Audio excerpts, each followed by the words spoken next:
Sa buhay, kapag marunong ka makontento, hindi ka makakaramdam ng inggit sa ibang tao.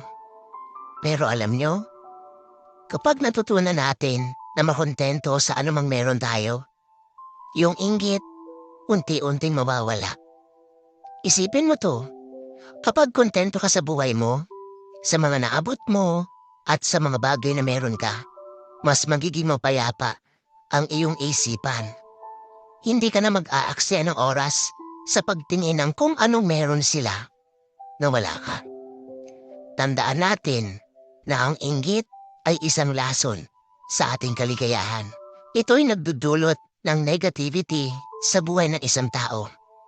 Kapag marunong tayong makontento, mas madali mong makikita ang tunay na halaga ng buhay. Kasi lahat tayo may kanya-kanya tayong timing sa buhay.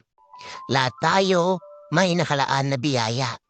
Hindi pa lang siguro sa mayon, pero magtiwala ka lang. Dahil kung para sa iyo yon, kahit anong mangyari, para sa iyo yon.